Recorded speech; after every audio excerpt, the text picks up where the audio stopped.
Ya, tapi namanya masih Son Horeg, jadi masih dianggap haram. Namanya masih Sonhoreg kemarin ya. Ketika ini ada tulisan halal, masih haram karena namanya masih Sonhoreg katanya. Ya, kemudian sekarang mereka berusaha untuk merubah namanya. Sekarang berusaha untuk merubah namanya. Namanya bukan lagi Son Horeg, tapi Son Karnaval Indonesia. Oh, jadi dia membahas tentang perubahan nama yang dilakukan oleh tim Sotok, timnya Mas David dan kawan-kawan. Ketika mereka merubah nama, katanya ini dirubah biar halal. Terus ojo sampai ngomong sodorek saiki. Oke, Saiki kabeh begini iklan ikrar. Son Karnaval Indonesia. Setuju orang ini? Setuju Mas David, setuju. Tapi kata si Wahabi tadi, katanya tim Sotok ini mengubah nama biar halal. Dan ini karena apa? Ini hasil dari belajar dengan gus-gusan nggak jelas. Gus-gusan nggak jelas. Jadi Mas David dan kawan-kawan ini merubah nama dari Son Horeg menjadi Son Karnaval Indonesia. Ini akibat dari belajar kepada gus-gusan yang tidak jelas. Ya, ini hasil belajar sama Iqdam, Gus Ikdam, sama Bahru, sama Miftah, sama Gus Bahru, Gus Miftah. sama Muafik. Oh, jadi Mas David ini merubah nama ini karena belajar dari gus-gusan itu. Sehingga Son Horeg berubah nama biar menjadi halal. Wahabi, Wahabi ya Allah. Assalamualaikum teman-teman, gimana kabar kalian? Semoga sehat selalu ya. Muncul sebuah video dari channel yang sebenarnya dia ini ingin memecah belah umat. Ingin mendapatkan jamaah tapi dengan cara mengganggu organisasi lain, NU, dan biar jamaahnya ini banyak. Tapi caranya ya itu tadi, dengan cara memecah belah umat, ngata-ngatain orang yang tidak sesuai dengan mereka, salah semuanya. Termasuk Son Horeg. Son Horeg yang kemarin berganti nama dari timnya Mas David ya dan kawan-kawan, tim Sotok atau apa itu, ini ikrar bahwa sekarang namanya diubah dari Son Horeg menjadi Son Karnaval Indonesia. Bagi saya nggak masalah namanya apapun. Yang penting kegiatan itu, karnaval terutama, ini tetap ada. Biar masyarakat kecil bisa tetap mendapatkan pekerjaannya, berdagang, berjualan, ya. Biar masyarakat kecil tetap mendapatkan hiburannya. Hiburan dapat, pekerjaan dapat, ekonomi berjalan, ya. Bukan malah dihujat, diobrak-abrik, dipecah belah seperti yang dilakukan oleh channel satu ini. Dari dulu seperti ini teman-teman. Pekerjaannya ya mengusik Gus Ikdam, mengusik Gus Baha loh. Gus Baha ini dihujat. Terus lagi Kiai Maimun Zubair juga pernah disenggol. Mereka memang pekerjaannya seperti itu, memecah belah umat. Jadi Son Horeg ini adalah kumpulan orang-orang yang justru mempersatukan, yang dibubarkan oleh channel-channel Wahabi seperti ini. Orang-orang yang suka memecah belah umat. Justru yang ini, orang-orang seperti ini yang harusnya kalian itu bisa memilih, oh yang memecah belah umat seharusnya tidak diikuti. Seharusnya seperti itu. Jangan malah Son Horeg yang kalian hujat. Orang ini tidak berada di Jawa Timur. Tidak berada di Jawa Timur, teman-teman. Tapi kenapa mengusik yang di Jawa Timur? Kenapa? Sampai-sampai Mbah Sengok, Mbah Vasco Sengok, pemilik Son Horeg legend di Blitar, ini sampai membuat jingle yang harus kalian dengar bahwa ada inti-inti, ada poin-poin penting yang itu sesuai fakta. Tapi malah dihujat oleh orang-orang yang tidak bertanggung jawab seperti ini. Nggak mau menunjukkan muka, ya, sukanya mengadu domba, memecah belah umat, mengatakan bahwa Wahabi ini, Salafi ini paling benar. Kalau nggak percaya, lihat ini. Di sini kelihatan Salafi itulah yang paling gampang diatur. Salafi yang paling gampang diatur. Salafi paling baik, ya. Ya, mereka nggak bakal ada son-son horeg seperti ini. Mereka Merasa paling benar sendiri, ya. Yang lainnya pokok di luar Salafi, Wahabi salah. Gus Bahak pernah salah di mata mereka, apalagi Gus Ikdam. Sering sekali dihujat. Ya, Gus Bahak, Gus Ikdam, Kiai Maimun Zubair pernah juga diserang. Tapi kalian coba dengarkan Mbah Sengok dengan kejujurannya sesuai realita ini, lalu simpulkan. Bener nggak sih omongannya orang-orang sonhoreg yang dikatakan SDM rendah ini?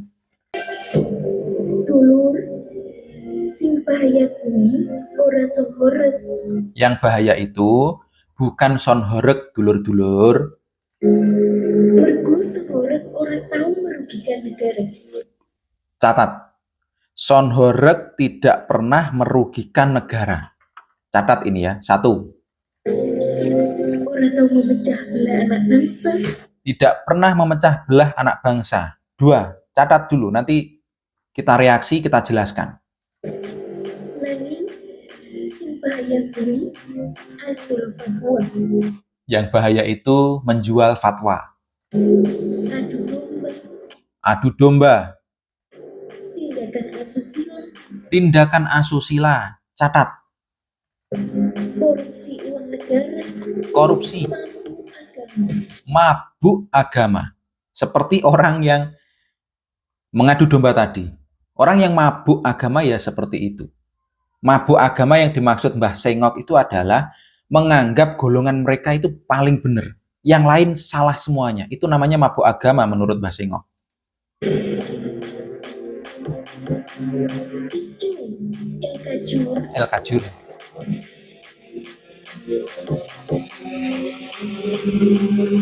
Son haram oh, son horeg haram ya. Son horeg haram wis tau mati ngaram-ngaram wis tau mati haramno ora apa-apa. Jadi dosa iku lek wis bar mati. Tuh. Ingat ya, yang kita catat tadi. Yang pertama, sonhoreg tidak pernah merugikan negara. Justru menguntungkan. Karena di pemerintahan paling bawah, di desa, di kecamatan atau di kabupaten, di daerah Jawa Timur, justru pergerakan ekonominya berjalan diatur oleh rakyat itu sendiri. Karena rakyat butuh hiburan, butuh pekerjaan, mereka menciptakan karnaval, ada sonhoregnya. Ekonomi berjalan, kerugian negara yang mana? Jembatan kalau nggak muat dibongkar, kan dibangun lagi oleh panitia dan warga. Lawang yang mendatangkan itu warga, yang iuran warga, uangnya untuk memperbaiki fasilitas umum yang dirusak. Fasilitas umum itu yang bangun juga warga, yang merawat juga warga, yang membangun lagi ya warga lagi. Pakai dana dari sonhoreg itu teman-teman. Rugi dari mana negara? Nggak rugi. Malah hasilnya itu masih bisa digunakan untuk membantu bangun masjid, santunan anak yatim, malah ada lebihnya. Bahkan Mas Mahardika ini, beliau menyumbangkan hasil dari acara sonhoreg digunakan untuk keperluan masjid. Jumlahnya berapa? Banyak. 100 juta lebih kalau menurut komentar di sini. 100 juta lebih digunakan atau disampaikan, disalurkan ke masjid, uang dari sonhoreg, bukan dari pemerintah. Ya, Wahabi, tolong dengarkan. Terus lagi, poin yang kedua, tidak pernah memecah belah umat. Justru sonhoreg ini mendatangkan massa. Mereka senang-senang bersama. Melihat tarian-tarian daerah, ya kalau ada yang pakaiannya terbuka, kan bisa dikasih tahu untuk pembelajaran acara yang besok jangan pakai baju yang itu lagi. Kalau ada jogetan pargoy erotis diingatkan besok jangan pakai itu lagi, tapi jangan mengharamkan sonhoregnya. Gitu loh. Jadi tidak memecah belah umat, justru menyatukan umat. Yang memecah belah umat malah yang geger seperti ini, teman-teman. Yang judulnya pengajian Habib. Kenapa malah geger sampai ada yang terluka, membawa senjata tajam, bentrok. Habib, seharusnya MUI sebagai rekan lah ya, rekan dari Habib, seharusnya malah mengingatkan yang seperti itu. Haram, bentrok itu memecah belah umat seharusnya malah haram. Melukai orang haram seharusnya. Terus lagi poin yang selanjutnya, asusila. Pernahkah Son Horeg, bosnya Son Horeg, timnya Son Horeg, krunya Son Horeg, apakah pernah menghamili jamaah yang joget-joget?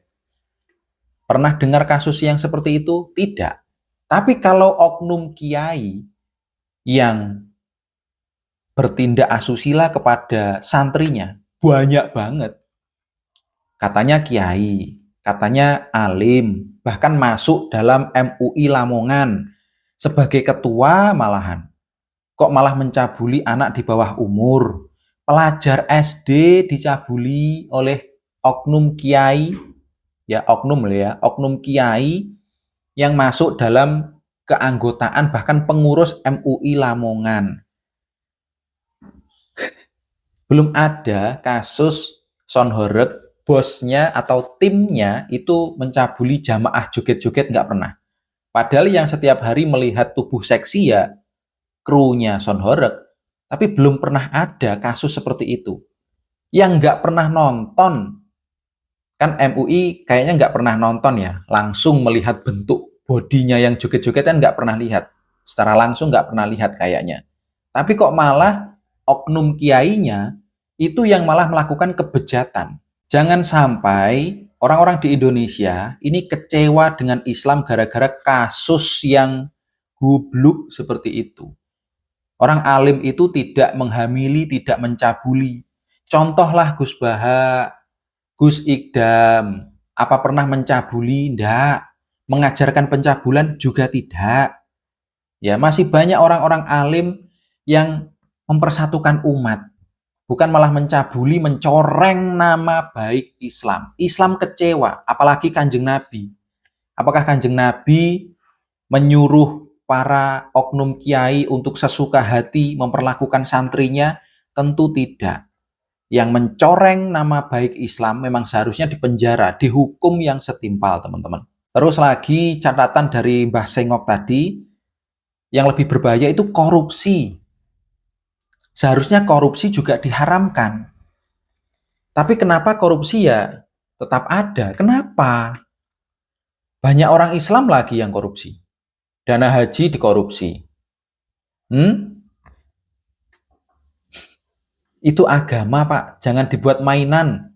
Jangan dibuat mencari keuntungan sendiri. Jangan, Pak. Harusnya MUI juga mikir yang seperti itu. Haram. Korupsi itu harusnya haram, ya, karena merugikan negara. Kalau negara rugi, rakyatnya juga ikut rugi. Seharusnya bisa membuka lapangan pekerjaan. Nggak bisa, kan? Akhirnya rakyat bikin pekerjaan sendiri, ada Son Horeg, malah diharamkan. Itu aneh juga itu. Dan poin selanjutnya tadi kata Mbah Sengok adalah mabuk agama. Ya, seperti channel yang mengadu domba umat yang seperti ini, teman-teman. Ya, jangan sampai memecah belah umat. Kita rukunkan. Gus Ikdam saja merangkul para Son Horeg. Anak-anak nakal dirangkul, dinasehati. Memang seharusnya menasehati itu lebih baik daripada memukul dengan kalimat haram. Apalagi nggak pernah lihat aja malah melakukan pencabulan, apalagi kalau sampai mereka lihat langsung ya. Betapa bahayanya ya.